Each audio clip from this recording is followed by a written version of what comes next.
नमस्कार Kalyani kitchen add channel को आपण मानक बहुत बहुत स्वागत। आज गोटे नुआ जलखिया बनैबा से मुझे अटा दलिकी रखी सकाल दला अटा तो आउ टे भल चकटी नौची।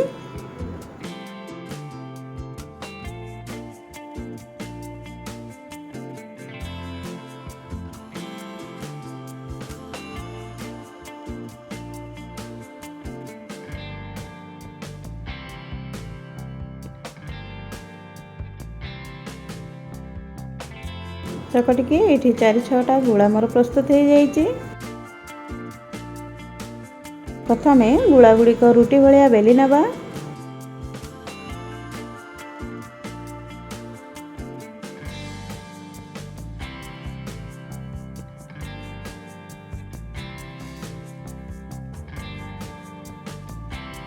ये सबतक रुटी मु बेली सारे तो ये मु कंचा आलू 2टा नहीं कद्दूकस करिकी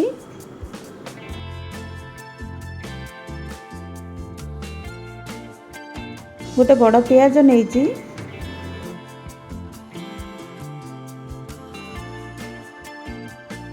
अल्प लुण लंका गुंड चाट मसला गोलमरीच गुंड हल्दी गुंड पकई भलरे मिसई नबा।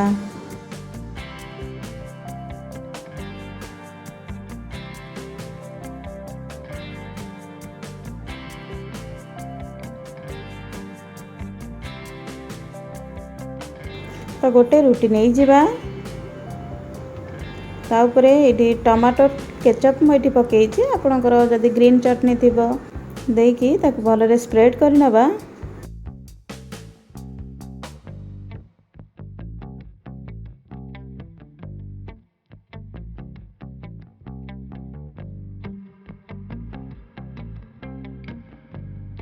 तापरे आलू और पियाज जो मिक्स रखी थिले ताकू भी भलरे स्प्रेड कर नबा।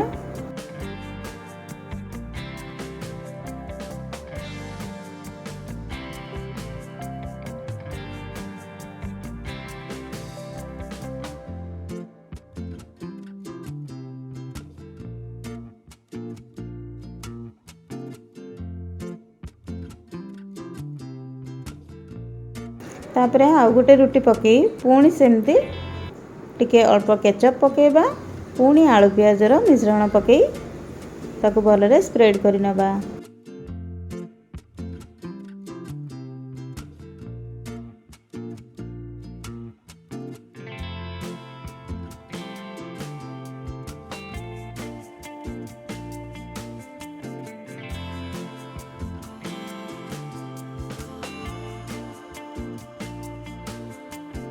ये मु गोटे जाली नहीं से अल्प टिके तेल लगे दूची।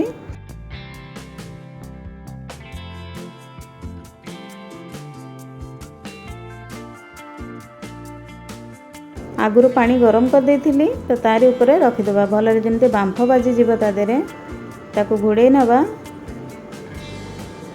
15-20 मिनट रे से सिझी जीव भलरे। ये देखंतु टिके हार्ड हो जाइए तापरे ताकू साइज रे काटी नबा।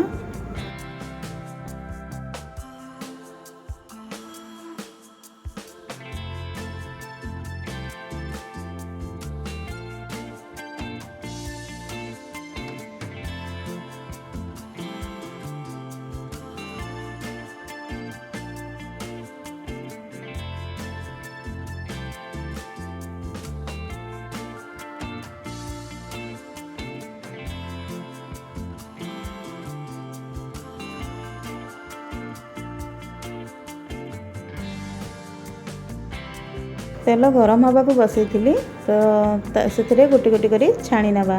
आपण ये अल्प 2 चम्मच अटा घोल करिकी माने बैटर करिकी तादरे बुड़ेकी भी छाणी परिबे।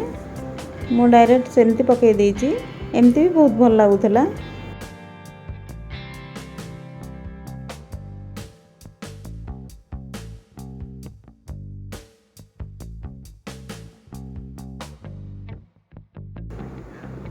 एपट सेपट करी टिके क्रंची होला पर्यंत ताकू छाणी नबा।